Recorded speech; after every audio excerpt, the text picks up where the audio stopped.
Bismillahirrahmanirrahim. In this video, we are going to talk about hypothalamic lines of connections.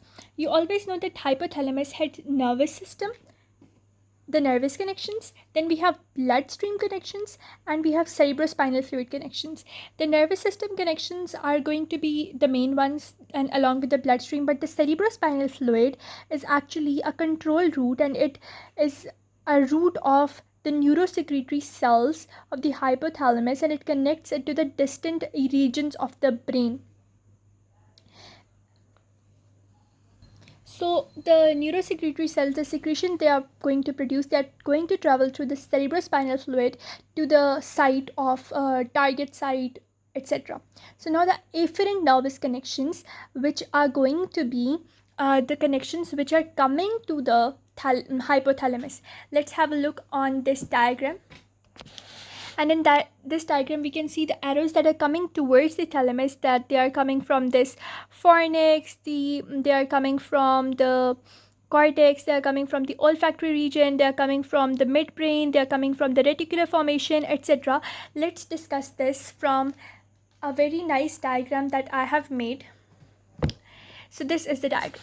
So it's actually the connections we are going to discover over here. First of all, it is going to receive the connections or information from the auditory, olfactory, visual, somatic, and visual. How to remember this? You need to remember that you have eyes, you have ears, you have olfaction, that is your sense of smell. So eyes, visual, auditory, hearing, and olfactory, that is associated with the sense of smell. So from the visual cortex, the suprachiasmatic nucleus is responsible, and it is going to send its information to the hypothalamus from the suprachiasmatic nucleus.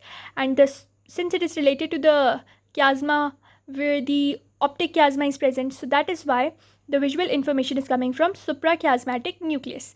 Olfactory, it is coming from median forebrain bundle. And auditory, we know that auditory efferents are coming, but we do not know from where particularly they are coming. And the somatic and visceral sensations, they have gustatory and they have the visual sensations, and they are coming from lemniscal efferent fibers, they are coming from reticular formation, and they are coming from the nucleus tractus solitarius. With that, we come from the sensory information to the information coming from the frontal lobes. So from the frontal lobe of the cerebral cortex, we are going to have certain connections which are going to come to the thalamus. So they are the cortico-hypothalamic fibers. Similarly, hippocampus sends its information from the fornix to these mammillary bodies.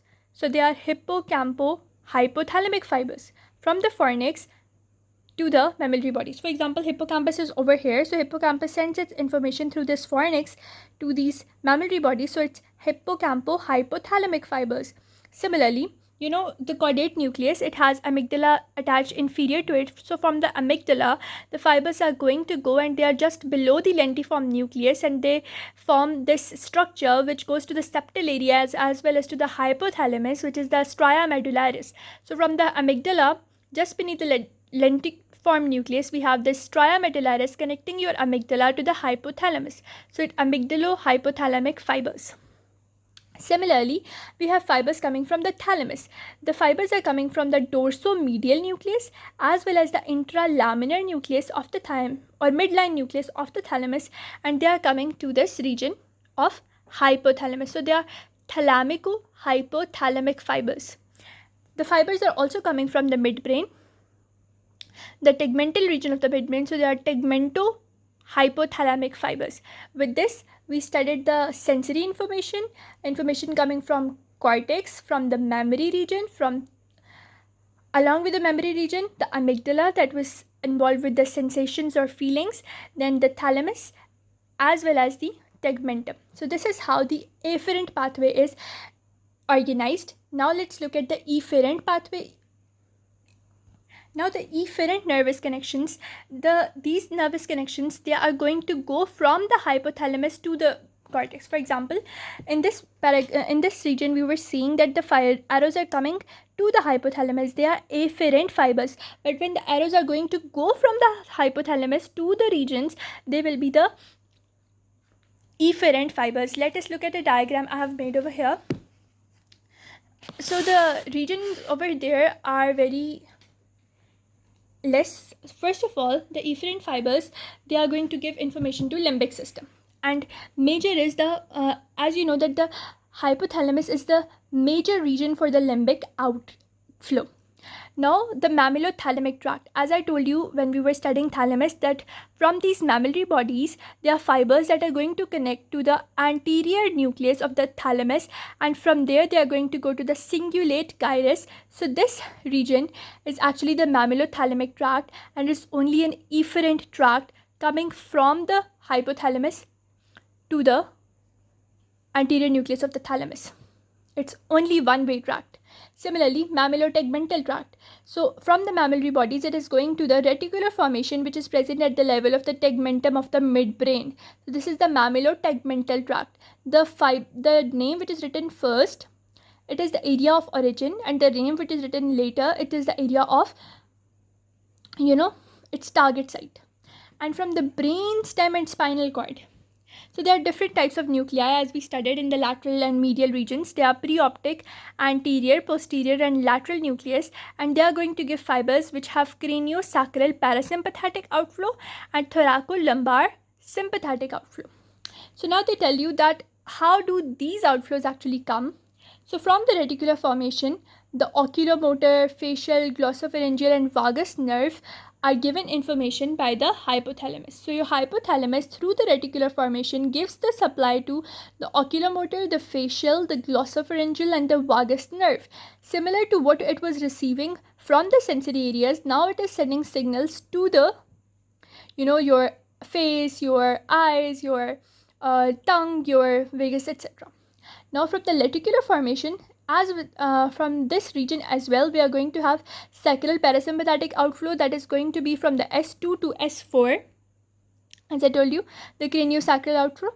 And reticular formation also gives thoracolumbar outflow. The thoracolumbar outflow is majorly given from the T1 segment and the second lumbar or the L2 segment. So this is how the hypothalamus relays information to the reticular formation, and from the reticular formation they are relayed to the various areas, and the information is actually coming from these nuclei of the hypothalamus. So these are the descending brainstem and spinal cord tracts. So with this we are done with the efferent fibers. After the efferent fibers, we need to know the hypothalamus has connections with the hypophysis cerebri. As I told you, if I flip to the previous page, so your hypothalamus has this tubercinarium and infundibulum, and through these it is connected to these pituitary gland, which is actually not a part of the hypothalamus, but it is connected to it. So how the hypothalamus has connections to this pituitary gland? They are via blood vessels and via nerve fibers. So from the nerve fibers, they are the supraoptic nucleus and the paraventricular nucleus. They are going to give nerve fibers which are going to go into the posterior region of your hypothalamus. They are coming from the hypothalamus, the supraoptic and paraventricular nucleus. They are coming from the hypothalamus. They are giving out nerve fibers, and these nerve fibers are going to terminate into the posterior lobe of the pituitary gland. The anterior lobe has blood supply. These are blood connections. The posterior had nerve connections, the anterior has blood connections, and these are coming from median eminence and infundibulum, and they are relayed via these blood vessels to the anterior nucleus of the or anterior lobe of the pituitary gland. Now what you need to know, that the fibers or the neurotransmitters or hormones, they are going to be packaged into small vesicles, and these vesicles are going to travel along the axons, and from the axons they are going to be released on these fenestrated capillaries of the posterior pituitary or the anterior pituitary. So they are going to relay these vesicles onto these fenestrated capillaries. That is how our whole hypophyseal system works. Let us look at the nerve fibers which are giving their information. So the nerve fibers which are coming from the hypothalamus to the hypophyseal or the pituitary gland, they are known as tracts. Why are they known as tracts? Because they are made up of nerve fibers. So there are going to be two hormones which are particularly going to be produced along with the carrier proteins. The carrier proteins are neurohypophysins. Now, the supraoptic nucleus releases the vasopressin, which is a antidiuretic hormone or a vasoconstrictor hormone. So this hormone causes absorption of the water in the distal convoluted tubules and the collecting tubules of the kidneys. So this was how the supraoptic nucleus was coming. Along with that, they have written that the supraoptic nucleus is actually an osmoreceptor.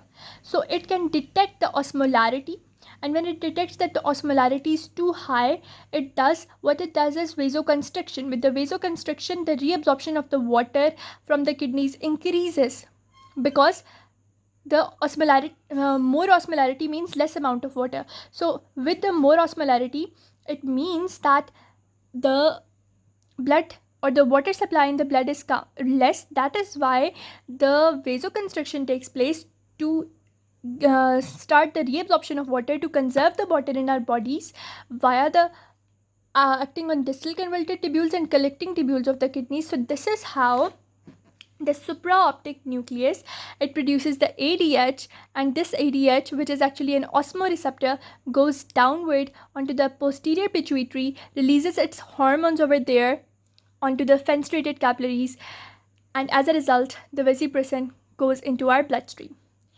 Now this region, which is actually our second thing, known as the paraventricular nucleus. This paraventricular nucleus is also going to give its tracts, and these tracts are going to carry this oxytocin. And this oxytocin is now going to be released, and this oxytocin causes two things. First of all, it is going to act onto smooth muscles of the uterus and cause labor contractions. Secondly, it acts on the myoepithelial cells of the alveoli and the ducts of the breast and causes milk ejection. So that is two work of oxytocin. This is known as the hypothalamic hypophyseal tracts. In the next portion, we are going to discuss the hypothalamic hypophyseal portal system. Why is this portal system? Because it has blood vessels involved in it now. So now, the neurosecretory cells present in the medial zone of the hypothalamus, they are going to release the releasing hormone as well as the inhibiting hormone. So what will happen over here, that there will be blood capillaries that will be coming from the internal carotid artery, and they are going to